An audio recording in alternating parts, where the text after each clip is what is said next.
సమీర్ బాబు. సందీప్ సందీప్ సందీప్. అవును, సందీప్ అంటే నీ ఇష్టం, నేనంటే ఇష్టం లేదు. మనం ఒకరింట్లో ఉన్నామంటే ఎంతో జాగ్రత్తగా ఉండాలి. Sorry mummy. ఇంకెప్పుడు ఇలాంటి పనులు చేయకే. న్యాయస్థానం నీ కన్నీళ్లకు నా అరుపులకు లొంగదమ్మా. అక్కడ కావాల్సింది సాక్ష్యాలు, రుజువులు, ఆధారాలు.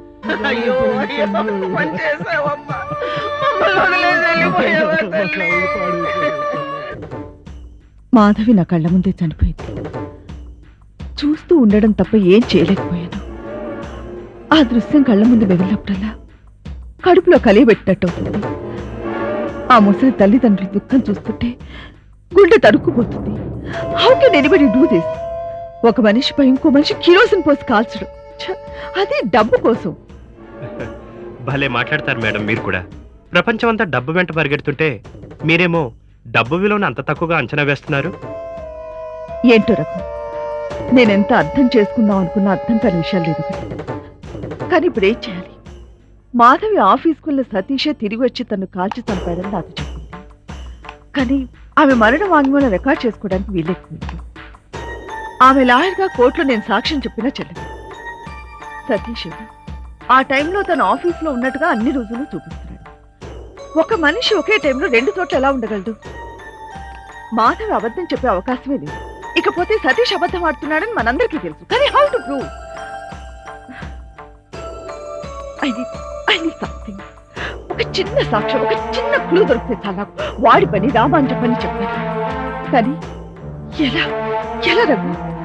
ఏదో చేయాలి, ఏదో చేయాలి రఘు. వాయిదా ఎల్లుండే ఉంది. చెప్పండి మేడం, పోలీస్ స్టేషన్ ఇంకోసారి కాంటాక్ట్ చేయమంటారా? ఇంకా వివరాలు సేకరించమంటారా? లేదు రఘు,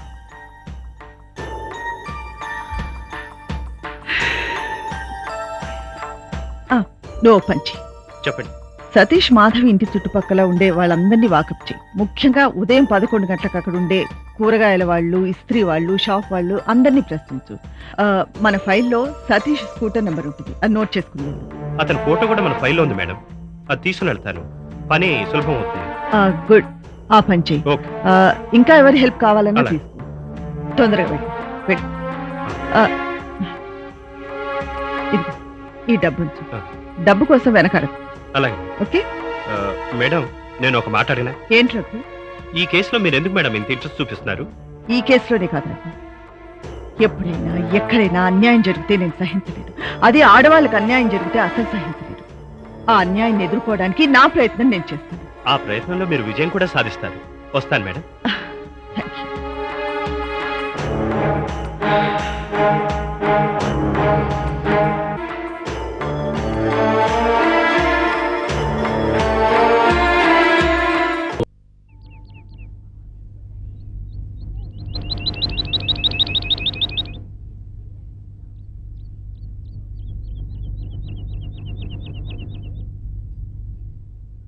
ఏం నాన్నా, ఆడుకోవటానికి వెళ్ళలేదా?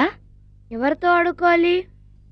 అదేంట్రా, 2-3 ఫ్రెండ్స్ సంపాదించావు కదా, వాళ్ళతో ఆడుకో. వాళ్ళు ఏమన్నా అలా పని పాటలేని వాళ్ళకి స్కూల్స్ ఉంటాయిగా, హాయిగా వెళ్ళిపోతున్నారు. నాకే స్కూలు లేదు, చదువు లేదు. వెళ్తూ గాని నాన్నా. ఎప్పుడు? నేను ముసలాడినాయాక? అది కాదు నాన్నా, నీకు హెల్త్ బాగుండదు కదా. ఎప్పుడు చూడు జ్వరం జ్వరం. గట్టిగా పరిగెట్టద్దు, గట్టిగా నవ్వద్దు, బరువులు ఎత్తద్దు, చదువుకోవద్దు. ఏంటి మమ్మీ ఇది? నాకే ఇలా ఎందుకు జరుగుతోంది? నీ బాధను నేను చేత్తో తీసేయగలిగితే నువ్వు అందరిలాగే హాయిగా స్కూల్కి వెళ్ళేవాడివిరా. అంటే? ఏం లేదు నాన్న, నేను ఉద్యోగంలో ఈ మధ్యలేగా చేరింది. అంకుల్, నాయనమ్మ గారు మనకి డబ్బులు ఇవ్వాలి.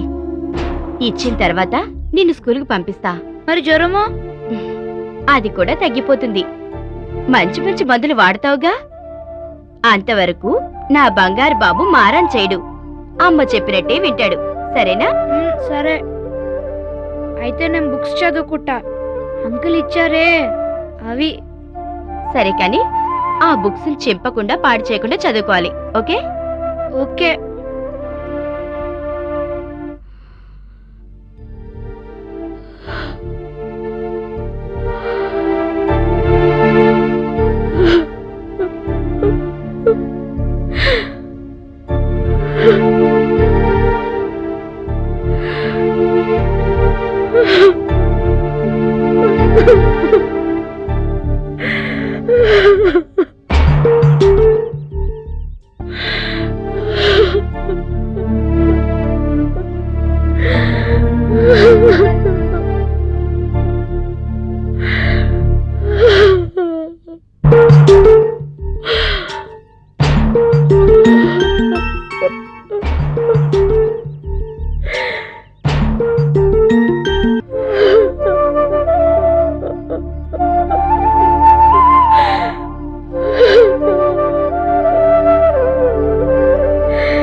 Sameer, cool down.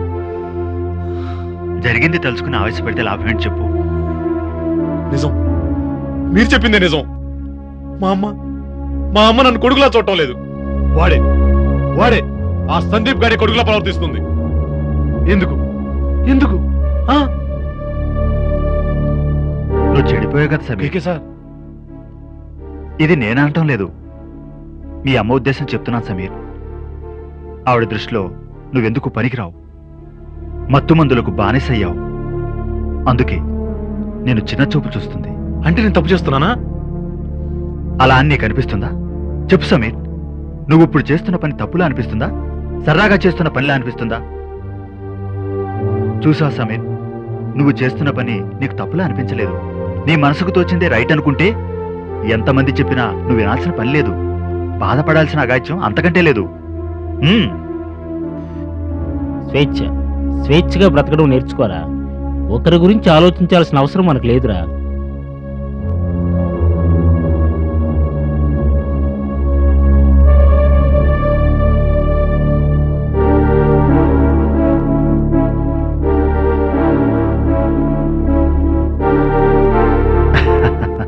సమీర్, బాధలో ఉన్నప్పుడు ఉపశమనం కావాలి.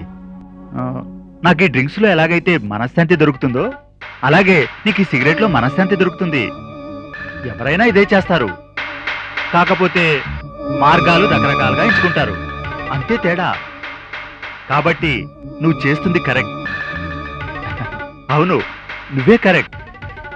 సమీర్ ఎప్పుడూ గొప్పవాడే. అవును, నేను గొప్పవాణ్ణి, చాలా గొప్పవాణ్ణి. నా గొప్పతనం ఏంటో త్వరలో చూపిస్తాను.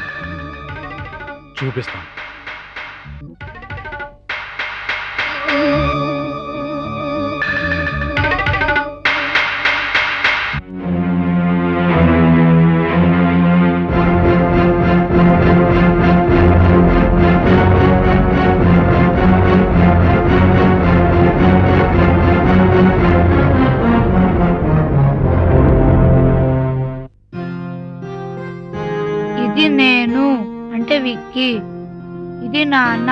వద్దొద్దు, నాన్నొద్దు. ఇది మమ్మీ, ఇది నేను అంటే విక్కీ, ఇది నాన్న. వద్దు, నాన్నొద్దు. మమ్మీ, ఏమైంది మమ్మీ? ఎందుకు ఏడుస్తున్నావు? నాన్న బొమ్మ కొట్టేశాంగా. ఏడవకు, నువ్వు నేను మన ఇద్దరమే. ఏడవకు మమ్మీ.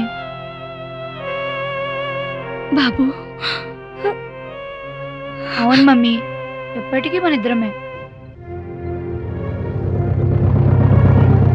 మమ్మీ, మహి వచ్చాడు. మహి ఏంట్రా, అంకుల్ అల్లేవా? అబ్బా, మేమిద్దరం ఫ్రెండ్స్. నీకెందుకు? అంకుల్ ఎలా పిల్లమని చెప్పాడు. మహి. ఏంటి విక్కీ, మంచి హుషారుగా ఉన్నావు? ఏం లేదులే, కానీ నువ్వు ఇవాళ లేట్గా వచ్చావు. రోజు ఇలా వస్తే ఊరుకోను. విక్కీ, తప్పు కదూ. పర్వాలేదండి సచ్చి గారు, వీడు ఇలా అంటేనే నాకు సంతోషంగా ఉంటుంది. సరేరా, ఇంకెప్పుడు లేటుగా రాను, ఓకేనా? ఓకే. అది మీ మంచితనమే, కానీ వాడు అలా చిన్న పెద్ద తేడా లేకుండా. ప్లీజ్ సచ్చి గారు, ఇది మా ఇద్దరికి సంబంధించిన విషయం, మధ్యలో మీరు కల్పించుకోవద్దు. ఏరా విక్కీ? సచ్చి గారు, 1 minute. సత్య గారు, ఈ ఫామ్ ఫిలప్ చేయండి. ఏమిటిది? విక్కీని స్కూల్లో జాయిన్ చేద్దాం అనుకుంటున్నాను. వద్దండి, ఇప్పటికే మీరు మా విషయంలో చాలా శ్రమ తీసుకుంటున్నారు. విక్కీ నేనే స్కూల్లో జాయిన్ చేసుకుంటాను. సత్య గారు, విక్కీ చదువు గురించి మీరు ఎంతగా బాధపడుతున్నారో అమ్మ చెప్పేంతవరకు నాకు తెలియదు. ఈ విషయం నేను పట్టించుకోలేదు. సారీ. ప్లీజ్ ఈ ఫామ్ ఫిలప్ చేయండి. క్షమించండి, నేనెవరికి రుణపడదలుచుకోలేదు.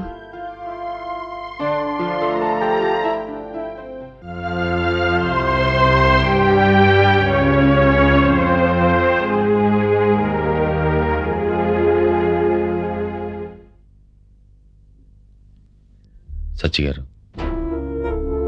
మీ ఆత్మాభిమానం దెబ్బతీయాలను, మీ మీద జాలిపడు నేను ఈ నిర్ణయం తీసుకోలేదు. అకారణంగా విక్కీ భవిష్యత్తు పాడవుతుందని నేను ఇలా చేశాను. పైగా మీరు మా ఇంట్లో ఉంటున్నారు. మిమ్మల్ని నేను ఎప్పుడు పరాయవాళ్ళుగా భావించలేదు. ప్లీజ్ నా మాట వినండి. అవునమ్మా, బాబు చెప్పినట్టే చెయ్యి. విక్కీని స్కూల్లో జాయిన్ చెయ్యి. అది కాదమ్మా, మీ అమ్మని ఎంత గొప్పగా చూసుకున్నావో నాకు తెలియదు, కానీ నన్ను మాత్రం అంతకు మించి సొంత మనిషిలా కంటికి రెప్పలా చూసుకుంటున్నావు. మన మధ్య డబ్బే ముఖ్యం అనుకుంటే నువ్వింత మనస్ఫూర్తిగా నాకు సేవలు చేసుండవు. అందుకే నా తృప్తి కోసం, నీ మనశ్శాంతి కోసం, బాబు భవిష్యత్తు కోసం నువ్వు ఒప్పుకోక తప్పదమ్మా. నువ్వు కాదంటే నన్ను బాధ పెట్టిన దానివి అవుతావు. సరే మీ ఇష్టం. వెళ్ళమ్మా.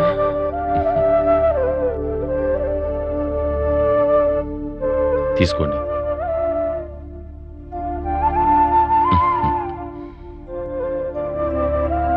మహి, అయితే నేను స్కూల్కి వెళ్తున్నానా? అవునరా, రేపటి నుంచి నువ్వు స్కూల్కి వెళ్తున్నావు. ఉమ్? హ్మ్.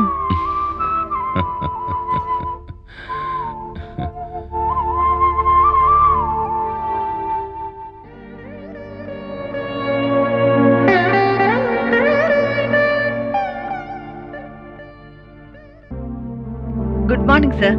Very good morning Raji. రా, అలా కూర్చో అమ్మా. నేను చెప్పింది రాసావా అమ్మా? మీరు చెప్పినట్టే రాశాను సార్. ఏమిటమ్మా అలా చూస్తున్నావు? ఏం లేదు సార్, మనం ఇక్కడ మాట్లాడుకునే విషయాలు బయటకు తెలిసిపోతున్నాయి. ఎవరైనా చాటుగా వినే అవకాశాలు ఉన్నాయా అని వెతుకుతున్నాను. ఈ గదిలోనా? ఇంపాసిబుల్. కానీ మొన్న మనం రుక్మిణి గురించి మాట్లాడుకున్న విషయాలు కృష్ణకాంత్ గారికి తెలిసిపోయాయి. అవునా? ఆ విషయం నీకెలా తెలిసింది రాజీ? ఆ, తెలిసింది సార్. రాజీ, నా సుపుత్రుడు నీ దగ్గరికి వచ్చాడా? హ్మ్. ఏమన్నాడు? ఆయన ఏదో అన్నారు, నేను సరైన సమాధానమే చెప్పానులేండి. అందుకే నువ్వంటే నాకు ఇష్టం రాజీ. ఎవరికి ఎలాంటి సమాధానం చెప్పాలో నువ్వు నిర్భయంగా చెప్తావు. హ్మ్. స్వార్థానికి తోబుట్టు దురాశ ఉంది, నిజాయితీ కండ నిర్భయం సార్. మామయ్య గారు, కాఫీ తెచ్చాను. ఈ టైంలో నేను అసలు కాఫీ తాగను కదా రత్న. పర్వాలేదు, తాగండి. వద్దమ్మా, ఇంతకు ముందే ఐశ్వర్య జ్యూస్ ఇచ్చి వెళ్ళింది. వేడివేడి కాఫీ తాగితే ఉత్సాహం పెరుగుతుంది మామయ్య గారు. ఆ? మీరు తీసుకోండి. థ్యాంక్స్.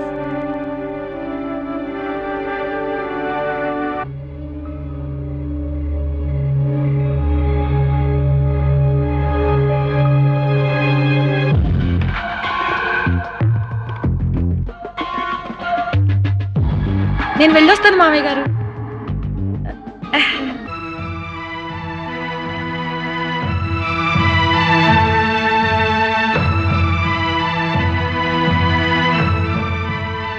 ఇప్పుడు నువ్వు రాసిన బిల్లు రిజిస్టర్ చేయడానికి రిజిస్టర్ ఆఫీస్కి వెళ్దామా రాజీ? ఎందుకు సార్? అక్కడ టైం పడుతుంది. వాళ్ళకి ఇంత అని ఛార్జ్ ఉంటుంది. అది పే చేసేస్తే చేసేస్తే